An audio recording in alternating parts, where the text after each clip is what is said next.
Hello everyone, I'd like to give you a tour of my mother's garden this morning. Here we have the myrtle, which is really the highlight of the garden. It's a crepe myrtle. It's a dwarf, so it doesn't get as tall, but it gets pretty tall as you can see. We have some barberry and then Russian sage completing the look here, welcoming everyone to our house. Here as we come up the driveway, we have some snapdragons. These are actually annuals, but they seem to reseed, which was lucky. We have some different types of catmint. Catmint seem to be attracting some goldfinches. They've been stopping by.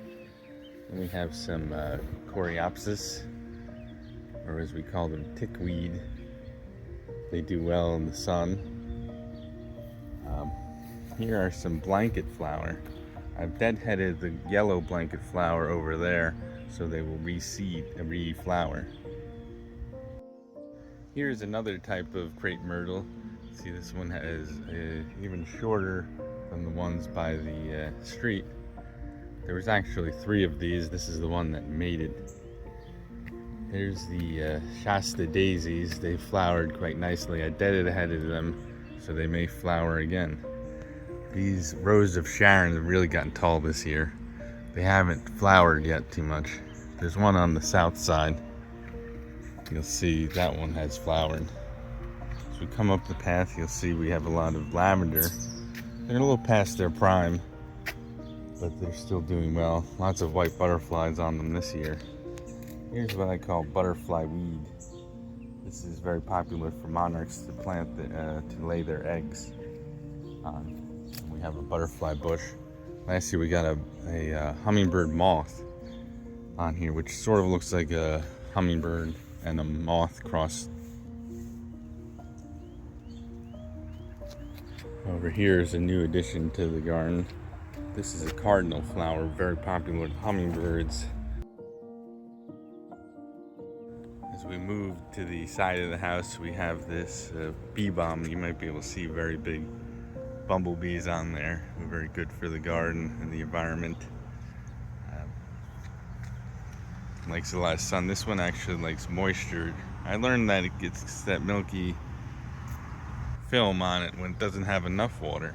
So we'll see if I can give it more water next year. These are pretty wild. They're false sunflowers. They're sort of taking over, but they've given us yellow flowers all along. Here's the Rose of Sharon I was speaking about. The one in the front has a purple flower. This is more of a white and pink. It had flowered even more earlier in the year. As we walk to the back of the house, you'll be first struck by the hibiscus plant, which really went crazy this year. It got knocked over by the storm some, so it's recovering. Here's my new fountain. The old fountain broke. In the back there is an anemone. We took a lot of anemone out because it gets quite wild. It just starts flowering now. It's late summer. This is a type of hydrangea. What's been the new addition this year is a lot of agastache. Now this is a rosy posy agastache. I was looking for something like catmint that the deer don't like, that a pinker flower. Now we're going to see if this comes back next year, because I was informed these are more, even though they're zone appropriate, they have trouble with the wetter winters and coming back as a perennial. See that? Very nice. So we'll see if we could keep it drier. They said maybe put some gravel on there to help with drainage. I also put some perlite in the soil. This is some vinca, another bee balm. These are actually agastache too. This one they said is more of a natural agastache to our area. So there's a blue flower. So that should definitely come back. Another daisy.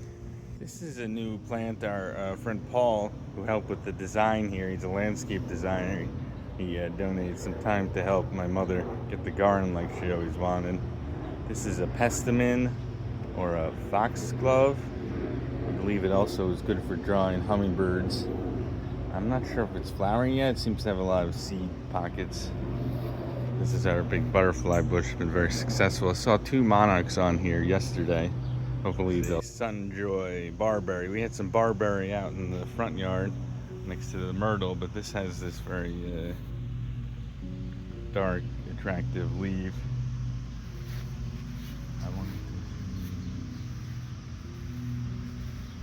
We got two butterfly bushes here. They're just starting to flower near the patio.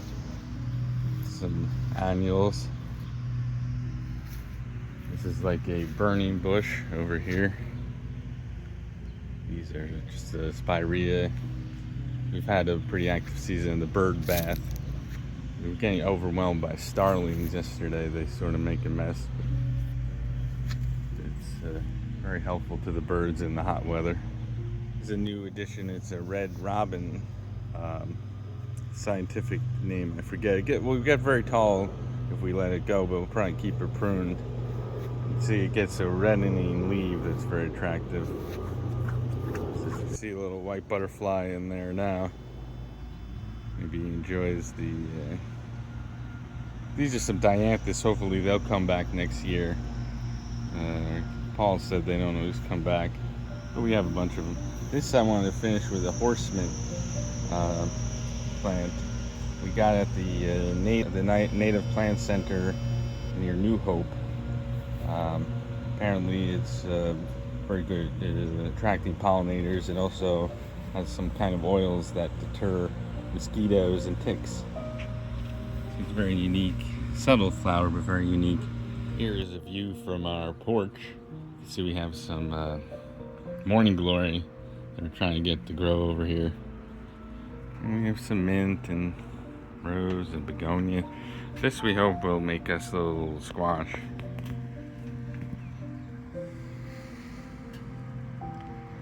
There's our bird feeder. Haven't gotten too many hummingbirds this year.